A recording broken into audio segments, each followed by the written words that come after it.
kahit sino hindi nagustuhan ang ginawa ni Paulo doon sa girl. Hindi man lang niya iniisip na nandyan si Kim. Cheater ka din pala. Kaya pala hindi siya agad umuwi kasi kinausap pa niya ang girl.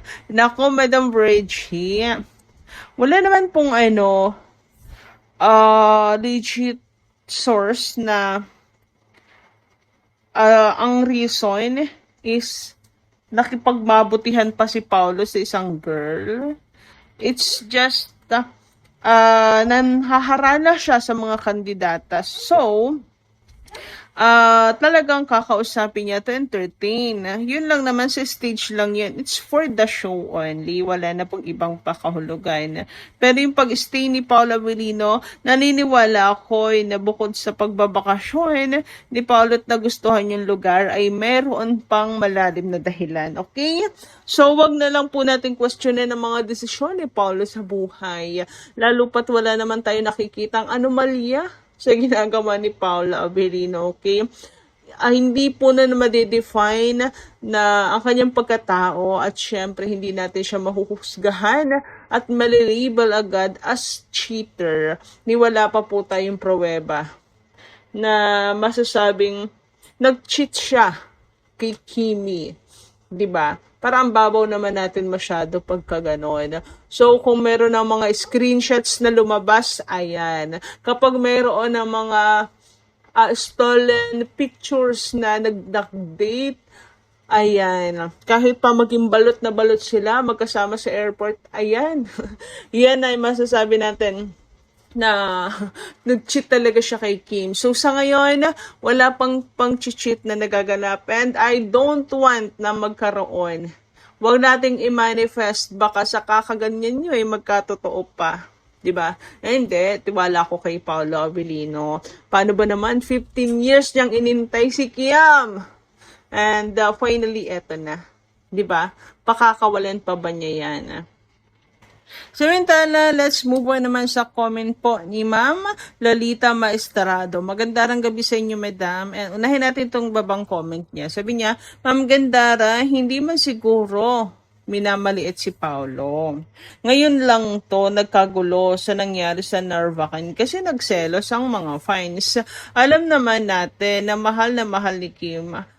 Mahal na mahal si Kim ng mga fans, lalo na hindi pa umuwi si Paulo. Hindi baga nga sabi nandyan si Paulo kay Kim para damayan si Kim. Bakit hanggang ngayon wala pa siya? Maunawaan naman siguro ni Paulo kung bakit nagkakagulo ang mga fans. Hindi naman siguro ikagagalit niya yon. Si Paulo na nagsabi nga na marami nagmamahal kay Kim na mga fans. Aware na si Paulo sa mga nangyayari ngayon sa mga fans. Dapat natin unawain. Yun lang po. Alam niyo may point kayo dito, no? So, doon lang sa may point kayo doon sa hindi naman siguro ikagagalit ni Paulo at mauunawaan naman niya na talagang mahal lang ng mga fans si Kim.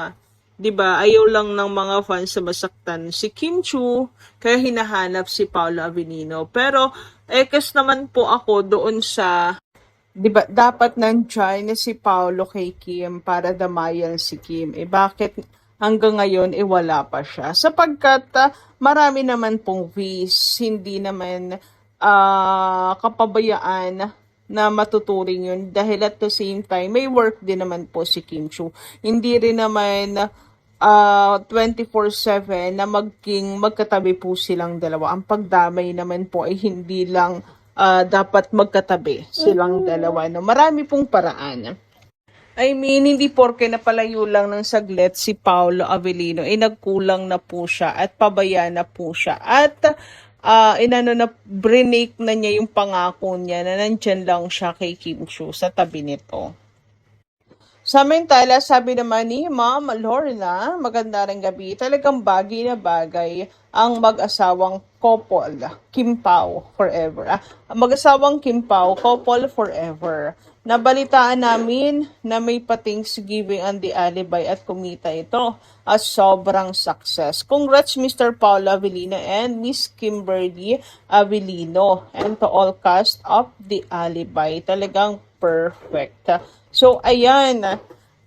Tungkol nga po sa Thanksgiving, alam niyo si Kim Chiu kahit mayroon po pinagdadaanan, napaka-generous pa rin. No? Even sa Showtime, napaka-generous pa rin ni Kim. Bukas palad pa rin po talaga siya sa mga nangangailangan. Alam niyo yun, talagang wala pong sign of kasakiman itong si Kim Chiu. Lagi po sa tanan ng buhay niya. Mula nang pumasok siya sa show business at sa baybayan natin. Lagi siyang si give. Give. Pati pagmamahal, sobra mag-give. Sa financial, sa pera, lagi sa family, give lang ng give si Kim. Bukas palad po siya parate. So, ayun, nakapamigay pa nga po si Kimi ng premyo. Pero not knowing na meron pala siyang laban na kakaharapin sa sunod na araw. Diba? Tapos sa yun, about sa success po ng The Alibay, wala naman pong kumbaga questions, napakahusay nila Kim and Paolo. Maraming mga fans ang talagang nakasuporta po sa kanila at nagpo-promote ng The Alibay. Kaya nawa po, di ba, magkaroon po ulit ng next project or may nakapila ulit na next project or kung magkaka-season 2 ang The Alibay. Hoping po tayo dyan. Sa amin, gusto ko naman pong magpasalamat kay Bestie Darren. Grabe naman nga kanyang pagmamahal kay Kimi. Talaga pong mag-best friend silang dalawa. Grabe naman nga yan. Ayan at napabisita nga po sa House of Little Bunny PHC. Darren itong nakaraan. So, nung nakaraan pa po ito, gustong-gusto natin itong i-update before. Talagang, kaso natatambakan ako, dami kong utang sa inyo, dami kong assignment, OMG. Ayan nga, 7 minutes pa lang ng akin po yung makita sa account ni Kinshu, yung kanya pong update. Grabe yung support niya kay Kimi talaga, sa kanyang bestie Kimi. Sabi nga dito, the super supportive bestie ever. Ayan, is fine to. Grabe, ang bongga ni Bestie. Inubos yata ang stock ng HOLV.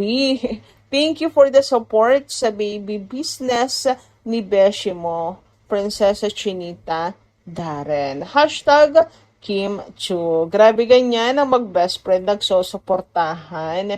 Hindi yung naghihilahan pababa at tawag dito ng buburaot. Dapat full support. Alam nyo kaya minsan hindi nag-grow ang business ng isang taong nagsisimula sa kanilang business. Kasi halimbawa kakilala, nang buburaot, yung sa halip na ikaw yung kakilala, kaibigan ka, best friend ka, sa halip na ikaw yung 100% na sumuporta, ikaw pa itong mambuburaot na kesyo kaibigan naman, discount, ganyan. Grabe, no? Kaya hindi nagiging successful. Kaya kudos dito kay Darren na grabe, napaka-supportive bestie. Samantala, dumako naman tayo dito sa Kimpaw na kung saan nahuli pero hindi ko lang. Grabe naman ngayon. So, si Papi spotted, kitang-kita, lumabas sa dressing room ni Kim Chiu. Nakikita nyo naman, dressing room 4. Kim Chiu, pero bakit Paolo nandyan ka sa loob at papalabas ka ng dressing room? Diba? Ayan, anong ebidensya pa ba ang hinahanap ninyo? Okay? Magsabi lang kayo anong ebidensya. Couple shoes, naghanap pa kayo ebidensya na mag-couple silang dalawa or ma-couple ganyan. Magsabi na kayo anong klaseng ebidensya at naka-ready kami. Charot. Anyway, eto na nga. Iwan ko na lang kung maghanap pa kayo at magduda kung anong meron sa relasyon ng Kimpaw. Kasi si Paolo parang wala na pong dressing room. Parang nandun lang siya parati sa room ni Kimi. Grabe! Ang balitang suportado ni Darren Espanto, ang business ni Kim Chiu, ay isang positibo at nakakatuwang patunay ng tunay na pagkakaibigan sa loob ng industriya. Maraming anggulo ang pwedeng tingnan dito at lahat ay may magandang mensahe. Siya, isang patunay ng tunay na pagkaibigan. Hindi biro ang showbiz, madalas puno ito ng kompetisyon. Kaya kapag may kaibigang tulad ni Darren Espanto na hayagang sumusuporta sa negosyo ni Kim Chiu, malinaw na hindi lang ito simpleng pakikisama. Ipinapakita nito na totoo at matibay ang samahan nila, lampas sa camera at entablado. Suporta sa pagiging entrepreneur ni Kim Chiu. Sa mga nakaraang taon, makikita ang pagiging hands-on at seryoso ni Kim Chiu sa kanyang mga negosyo. Hindi lang siya umaasa sa kasikatan, pinaghahandaan niya ang kinabukasan. Ang suporta ni Darren ay parang pagkilala sa sipag, disiplina, at tapang ni Kim bilang negosyante, hindi lang bilang artista. Malaking epekto ang public support. Kapag ang isang kilalang personalidad tulad ni Darren ay nagpapakita ng suporta, malaking bagay ito. Nakakaengganyo sa fans na suportahan din ang negosyo. Nagbibigay kredibilidad at tiwala sa brand. Nagpapalakas ng imahe ni Kim bilang isang respetadong businesswoman. Hindi ito simpleng post o mention lang. Isa itong malakas na endorsement mula sa isang kaibigan. Healthy friendship sa showbiz. Magandang ehemplo sina Kim at Darren na posibleng magkaroon ng genuine na relasyon sa showbiz. Walang inggitan, walang hilahan pababa. Sa halip, nagtutulungan at nagtaasang isa't isa. Ito ang uri ng samahan na bihira pero napakahalaga. Inspirasyon sa fans. Para sa mga fans, lalo na sa kabataan, malinaw ang mensahe. Suportahan ang kaibigan sa pangarap.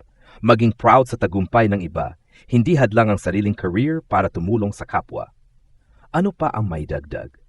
Ang ganitong balita ay nagpapakita na malaki ang respeto ng mga tao kay Kim Chiu, hindi lang bilang artista kundi bilang tao. Si Darren Espanto ay may malalim na pagpapahalaga sa pagkakaibigan. Mas nagiging positibo ang kultura sa showbiz kapag may ganitong klaseng suporta. Kabuuang reaksyon sa kabuuan, nakakagaan ng loob ang balitang ito. Hindi man ito kontrobersyal o pasabog, ito ay tunay, totoo at inspirasyonal. Patunay na sa likod ng kasikatan, may mga artista pa ring marunong tumindig bilang kaibigan at sumuporta ng buong puso. Una sa lahat, nito ang tunay na pagkaibigan nina Kim at Darren. Hindi lang sila magkaibigan kapag may proyekto o pag nasa harap ng camera, kundi pati sa personal na laban at pangarap ng isa't isa. Ang suportang ibinigay ni Darren ay hindi pilit o para sa publicity, kundi kusang loob at bukal sa loob na bihira sa mundo ng showbiz. Pangalawa, malaking bagay ito para kay Kim Chiu bilang negosyante. Kilala siya bilang masipag, madiskarte at hindi umaasa lang sa kasikatan. Ang pagkakaroon ng suporta mula sa kapwa-artista, lalo na mula sa isang respetadong tulad ni Darren, ay nagpapatunay na may tiwala ang mga tao sa kakayahan ni Kim, hindi lang bilang artista kundi bilang isang businesswoman. Pangatlo, magandang ehemplo ito sa fans at sa publiko. Ipinapakita nito na hindi kailangang mainggit sa tagumpay ng iba. Sa halip, mas maganda ang mundo kapag nagtutulungan, nagbubuhayan, at nag-i-encourage sa isa't isa. Ang ganitong kilos ay nagbibigay inspirasyon lalo na sa mga kabataan na mangarap, magnegosyo, at suportahan ang kaibigan. Sa kabuuan, ang balitang ito ay nakaka-good vibes. Wala itong negatibong bahid. Bagkus, puno ito ng respeto, suporta, at tunay na malasakit. Isa itong paalala na sa likod ng kasikatan at intriga sa showbiz, may mga relasyon pa ring totoo, maayos, at nakaka-inspire. Ang balitang ito ay isang napakagandang paalala na sa kabila ng ingay, intriga at kompetisyon sa showbiz, may mga ugnayan pa ring totoo at may malasakit. Ang ginawang pagsuporta ni Darren Espanto sa negosyo ni Kim Chiu ay hindi basta simpleng kilos. Ito ay may malalim na kahulugan kung susuriin. Una, malinaw na ipinapakita nito ang lalim ng pagkakaibigan nila. Hindi lahat ng artista ay handang magbigay ng oras, pangalan at impluensya para suportahan ang negosyo ng kaibigan. Sa kaso ni Darren, ramdam na ang suporta niya ay hindi pilit at walang kapalit. Ipinapakita nito na naniniwala siya kay Kim sa kakayahan, prinsipyo at dedikasyon nito sa kanyang mga ginagawa sa labas ng showbiz.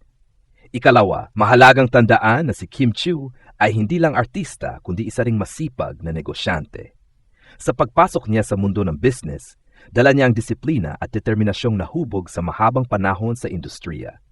Ang suporta ni Darren ay tila pagkilala sa pagsusumikap ni Kim sa mga puyat, sakripisyo at tapang na harapin ang mga panganib ng negosyo. Hindi lahat ay kayang mag-transition mula sa kasikatan tungo sa pagiging entrepreneur. At ang ganitong suporta ay nagbibigay lakas ng loob. Ikatlo, malaking impluensya ang ganitong kilos sa publiko at sa fans. Kapag nakita ng mga tao na ang mga iniidolo nila ay marunong sumuporta at hindi humihila pababa, nagiging positibo rin ang pananaw ng komunidad. Nagiging mensahe ito na ang tunay na tagumpay ay hindi nasusukat sa pag-ungos sa iba, kundi sa kakayahang iakay ang iba pataas. Sa panahon ngayon na uso ang bashers at cancel culture, ang ganitong balita ay parang sariwang hangin. Ika-4, nagbibigay ito ng inspirasyon sa kabataan. Maraming young fans sina Kim at Darren na nangangarap din magnegosyo o gumawa ng sariling landas. Ang nakikita nila ngayon ay malinaw. Pwedeng maging successful, humble, at supportive ng sabay-sabay. Hindi kailangang mag-isa sa laban.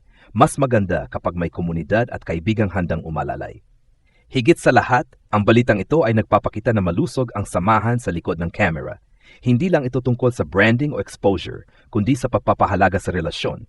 Sa isang industriyang madalas inuuna ang sarili, ang ganitong klase ng suporta ay nagiging bihira, kaya mas lalo itong kahanga-hanga. Sa kabuuan, ang reaksyon ko sa balitang ito ay positibo, nakaka-inspire at nakaka-proud. Ipinapakita nito ang pinakamagandang mukha ng showbiz, pagkakaibigan, respeto at pagtutulungan. Sana mas dumami pang ganitong kwento, mga balitang hindi gumagawa ng ingay dahil sa intriga, kundi nag-iiwan ng aral at magandang halimbawa sa lahat. May ilang mahahalagang bagay pa na pwedeng idagdag sa balitang suportado ni Darren Espanto, ang business ni Kim Chiu, at mas pinapalalim pa nito ang kahulugan ng pangyayari. Paglago sa labas ng showbiz, ipinapakita ng balitang ito na parehong nagmamature sina Kim at Darren. Hindi na lang sila nakatuon sa kasikatan, pareho silang nag-i-invest sa pangmatagalang kinabukasan. Ang suporta ni Darren ay simbolo ng respeto sa desisyon ni Kim na palawakin ang kanyang mundo lampas sa telebisyon. Emosyonal na suporta, hindi lang pampubliko. Hindi lang ito simpleng promotion. Ang ganitong uri ng suporta ay may kasamang emosyonal na koneksyon, parang pagsasabing naniniwala ako sa iyo at sa ginagawa mo. Sa panahong dumaraan si Kim sa iba't ibang hamon, ang pagkakaroon ng kaibigang naninindigan ay napakahalaga. Pagbasag sa stereotype ng showbiz. Madalas iniisip ng iba na ang showbiz ay puno ng inggitan at kompetisyon. Ang kilos ni Darren ay sumasalungat sa stereotype na ito at nagpapakita na may espasyo pa rin para sa tunay na malasakit at bayanihan sa industriya. Tahimik, pero malakas na mensahe, hindi kailangang bongga o maingay ang suporta para maging makabuluhan. Minsan, ang simple at taos-pusong pagkilos ang mas tumatago sa damdamin ng tao at ito ang eksaktong nangyari rito. Mas lalong minamahal ng publiko. Dahil sa ganitong balita, mas tumitibay ang positibong imahe ni Kim Chiu bilang role model. Mas nahahangaan si Darren Espanto bilang isang kaibigang marunong magpapalaga. Mas nagiging inspirasyon sila sa fans bilang mabubuting impluensya. Mas malaking kuwento sa likod. Kung titignan ng mas malalim, ang balitang ito ay hindi lang tungkol sa business. Ito ay kuwento ng tiwala, respeto, at pagsuporta sa pangarap ng kapwa, mga bagay na madalas nawawala sa mga headline, ngunit siyang tunay na mahalaga. Sa huli, ang pinakamahalagang maidagdag. Ang ganitong balita ay hindi kailangang lagyan ng intriga. Ito ay sapat na nanggandang halimbawa na sa mundo ng kasikatan, mas nangingibabaw pa rin ang pagiging totoo, mabuti, at makatao.